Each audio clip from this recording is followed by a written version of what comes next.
Hi everyone! So today I am going to be showing you how to scrape bassoon reeds. So this is my workspace, and basically every reed is different. So you need to figure out what you want to do with a reed and how will you get there. And I'm just going to show you a few tips on how to get the sound that you want out of your bassoon reed. So the best thing you can do is soak it for at least 5 minutes. Always soak it before you play it. It sounds so much better when you play it because the reed is organic and it needs to have this moisture in. If we don't have the moisture, you know, it's not so good. Okay, so I'm just going to go through a few bits with you.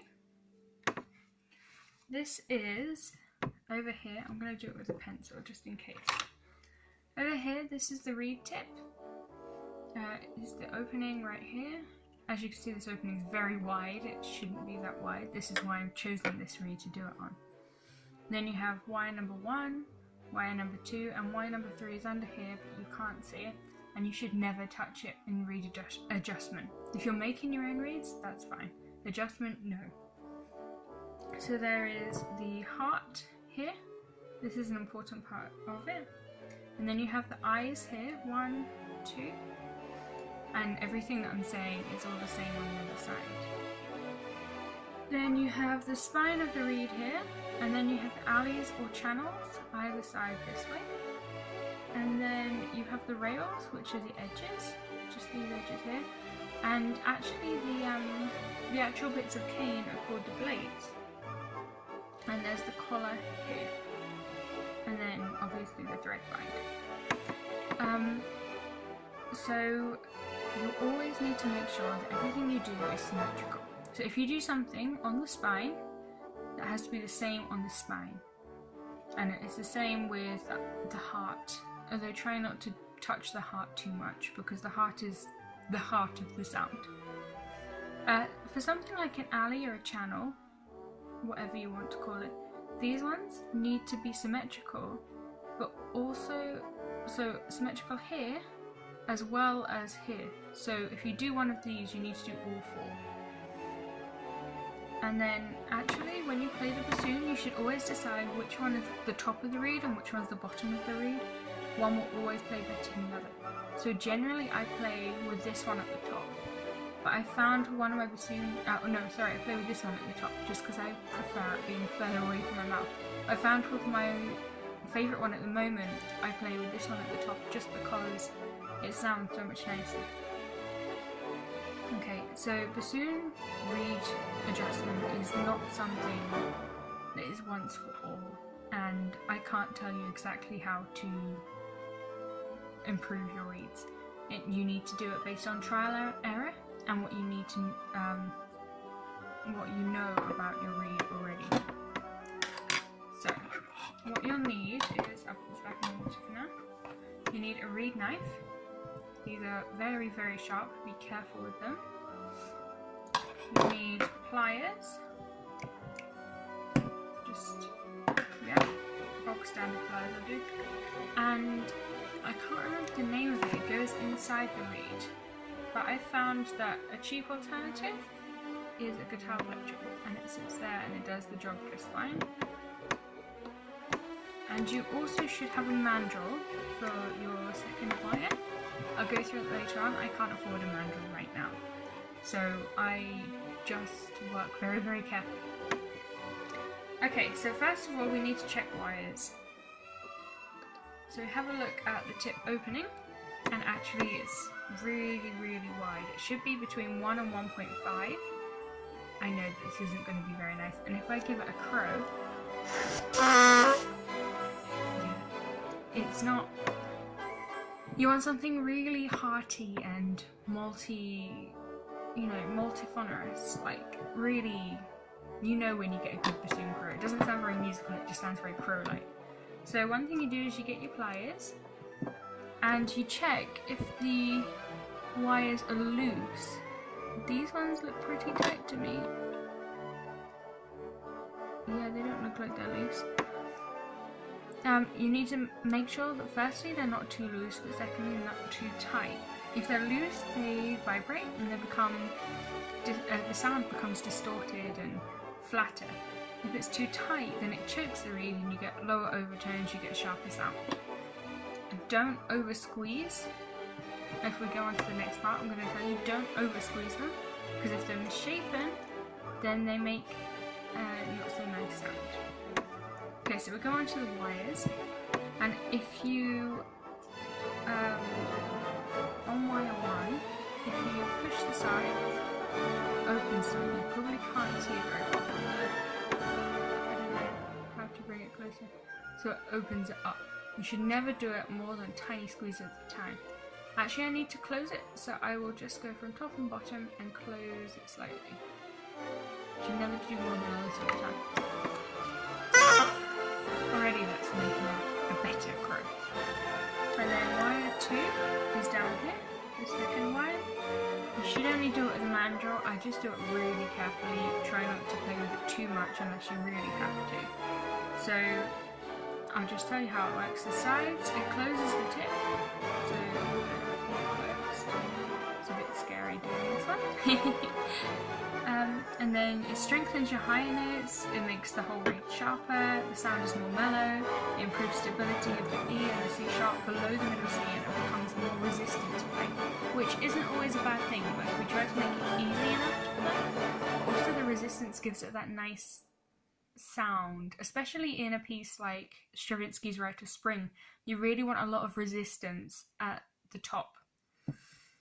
So if you press the top and the bottom of this wire, wire number 2, it opens the tip, the sound becomes flatter, more responsive, brighter, there's more projection, and it helps with the lower notes. I'm not going to touch this this wire anymore. I might just bring in a little bit more. Sorry, wrong one. Just bring it in.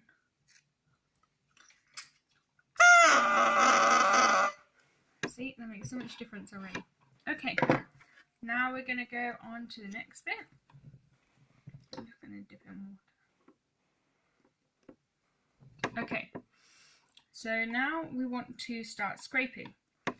So over here in the, the reed collar, here and here, this, if you scrape this, it will make it freer and have a flatter low register, which I don't really want. This reed's quite good at low register. It's the high register that I want to improve on this one.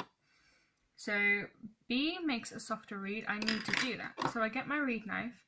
What you do is you start here and you just like that.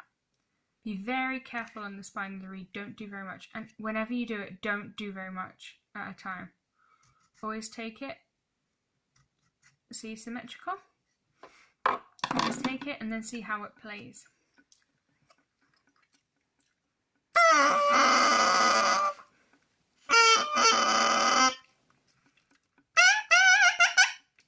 See, it's already freer.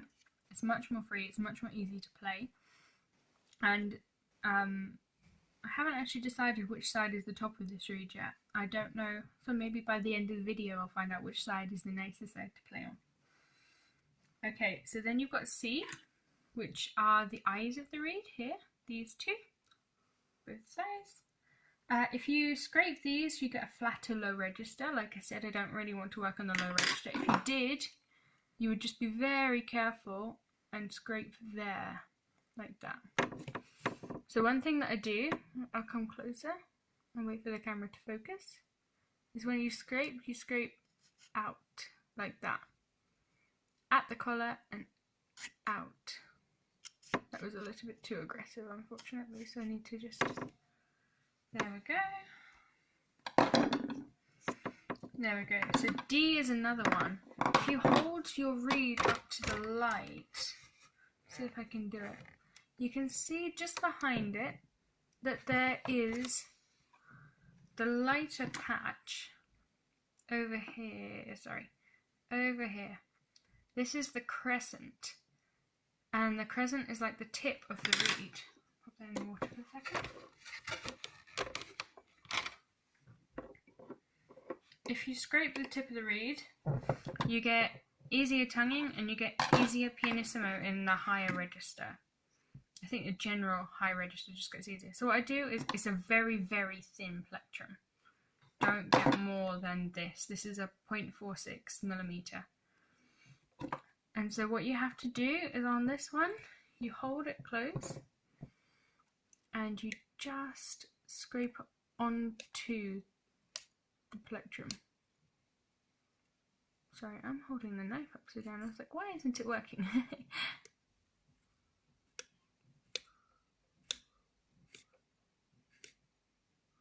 Scrape forwards.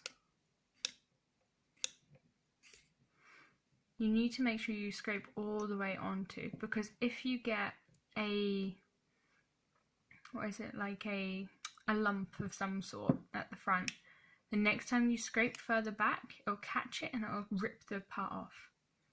Do the back as well. Try to make sure you do it the same.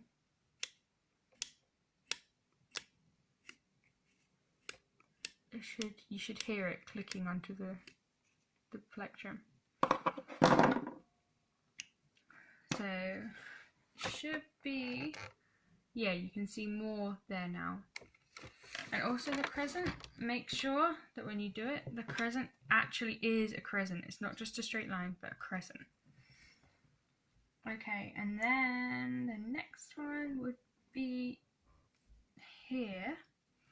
If we were to scrape this bit here all the way across, this whole, if I drew a line there, that whole section here, you would have a less resistant lower register, but you would also have an overall flatter sound from the bassoon. I don't want that, so I'm not going to do that.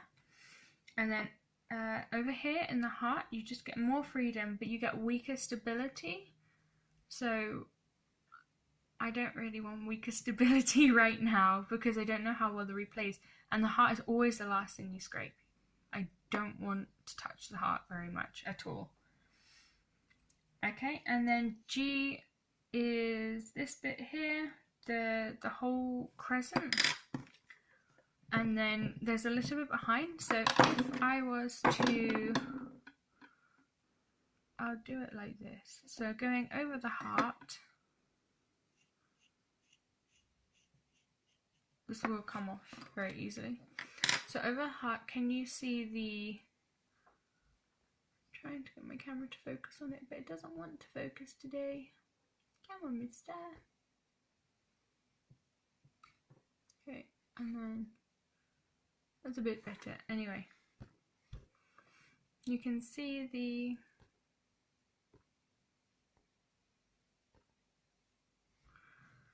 I've drawn some lines across the top, and these lines are really good to scrape across. What you would do though is you scrape at an angle. Sorry, at an angle. You don't scrape straight forward. Now this one you have to be quite careful with, because you don't want to take the ear of the reed over here, this ear, you don't want to catch it and take it off. And also you don't want to scrape it too much because it's on a diagonal.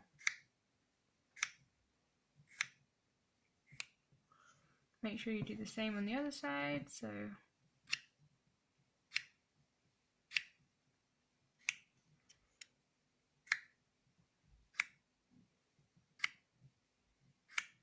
sorry, it's pretty scary. I feel like I've done it about the same. This angle gives more flavour? I'm not sure of the word. It builds in a colour. It builds in a colour to the reed. And when you do the angle, you need to make sure you scrape all the way over the crescent. You can't just go up to the crescent. If you go up to the crescent, that's when you get the ridge, and that's when you rip it off at the end. Okay, so let's see how it crows now.